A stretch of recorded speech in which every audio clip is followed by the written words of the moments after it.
Welcome back to the weekly gaming news recap. You probably already know the news, just like we all knew what would happen in the Star Wars movie Solo. Doesn't mean we still can't have fun. EA-owned developer Respawn dropped a surprise launch of their new game Apex Legends on Monday, shocking fans of the Titanfall series by decisively not releasing Titanfall 3. Available on PC, Xbox One, and PlayStation 4, Apex Legends is a new Battle Royale style game offering a more realistic look than Fortnite while keeping a more fun look than PUBG.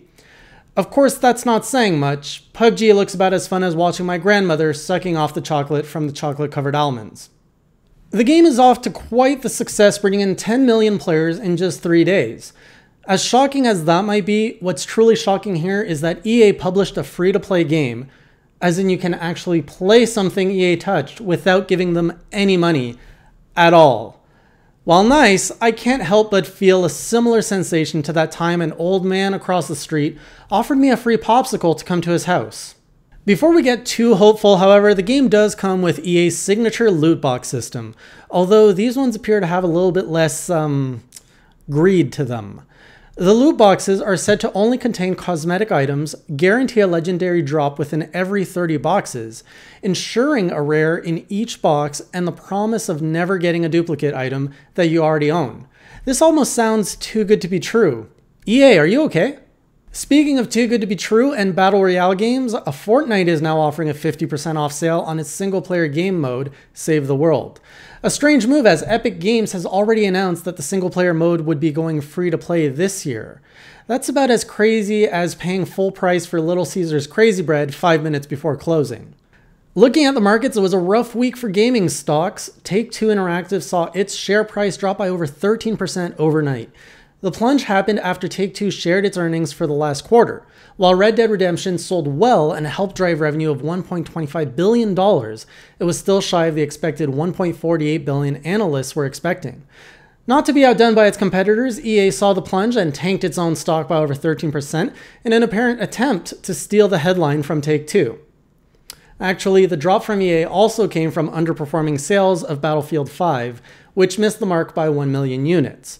Luckily for EA, it looks like the success of Apex Legends has already lifted their stock price back to what they were at the beginning of the week. In an attempt to stay relevant, Xbox dropped a bunch of new information this week through its mini E3-like press conference, poorly named as Inside Xbox. If there's one thing I definitely don't want to be inside of, it's Xbox. For those unfamiliar with Inside Xbox, it's like a Nintendo Direct, but about 3 times longer, with 3 times less content, and way more old white dudes. Xbox announced that they were renaming their game development organization from Microsoft Studios to Xbox Game Studios, which now encompasses 13 distinct game studios. Given how Microsoft's acquired studios tend to lose their hearts and become nobodies, they missed a golden opportunity to rebrand as Organization 13, but I can see how that name could have been a problem. And if you understood that joke, don't be proud. Xbox also reminded everyone that Crackdown 3 is releasing next week on February 15th. The game, which was originally delayed several times, will be available to pick up for the usual cost of $60, or if you like your money, just pay $10 for the month and play it through Game Pass. As part of promoting the game, players can now pick up the first title, Crackdown, for free. To players on Xbox, I recommend picking up both, as Xbox exclusives happen about as often as me feeling joy.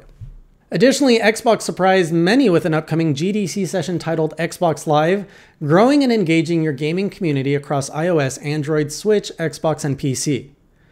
Now, if you were paying attention there, one of those items is definitely not like the others. Unless Xbox was referring to an internet Switch, it seems like Xbox Live could be integrating with the Nintendo Switch in some capacity. The description of the session goes on to say Xbox Live players are highly engaged and active on Xbox and PC, but now they can take their gaming achievement history, their friends list, their clubs, and more with them to almost every screen. Of course, speculations have been fueling YouTube videos and social media chatter as to what this could entail. Some are suggesting this could be the beginning of the end of Xbox as a hardware manufacturer. Others are hopeful they'll be able to grind Mario achievements on their Xbox Live account, or even play some Halo on the go. I'd scoff at these ideas, but we once dismissed Sonic ever being on a Nintendo platform, or Final Fantasy VII, or Crash Bandicoot, or Night Trap, yet here we are. Remember that it's been 17 years since Microsoft swiped Rare from underneath Nintendo's nose, and if there's one thing we should all know by now, it's don't piss off Nintendo. Just ask Soulja Boy. While new shooting games are currently releasing left and right, Nintendo is staying competitive by releasing a fighting potted flower character in Smash Bros., the Piranha plant. While most traditional fighting games require humanoid characters with at least 2 arms and 2 feet, Nintendo challenges the norm with a character that has a big-ass mouth, a stem, and a pot. The character was free for anyone who purchased and registered the game prior to January 31st. For the rest of you late scrubs, it's going to cost about $5 through the eShop. Of course, this hasn't stopped some enthusiastic entrepreneurs from trying to sell it for more than double that on eBay. If there's a sucker there, they'll buy it. Good luck to you.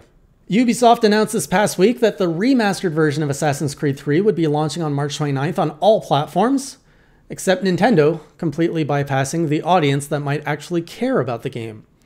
The remastered version will also include the former PlayStation Vita exclusive Assassin's Creed 3 Liberation, increasing its market reach far beyond the 10 players that already experienced the game. Brett, from PlayStation Enthusiasts, I know you're one of those 10. Lastly, Honey Parade president Kenichiro Takaki has shared some development woes with the 7th Senran Kagura. According to Tataki, PlayStation has tightened their rulings on sexual content. While he didn't share any details of what those rules entailed, he shared that the original idea we had imagined would be impossible to release. Senran Kagura is an overly sexual hack'em-slash'em game where anime characters lose more clothing the more damage they take. The undressing was always limited to stripping down to underwear and never included any actual nudity, which makes me wonder what exactly is so limiting to Tataki's vision. We've seen far worse on the PlayStation with Heavy Rain's infamous unnecessary shower scene, which depicted full-on realistic nudity, while the game asked you to jerk your controller repetitively.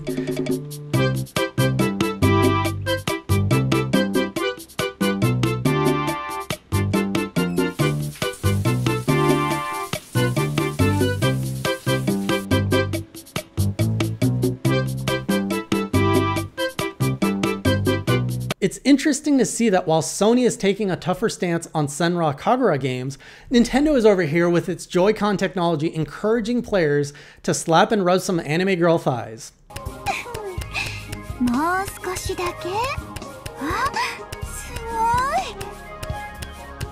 Now if you don't mind, I've got some of my own thigh slapping and rubbing to go do.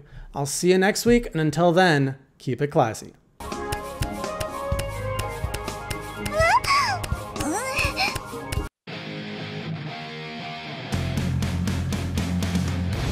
I'm gonna take you back to last week to answer Themblem's shitty question. He asked would I rather have a buffalo take a diarrhea dump in my ear, or would I rather eat a rotten asshole from a roadkill skunk and down it with beer?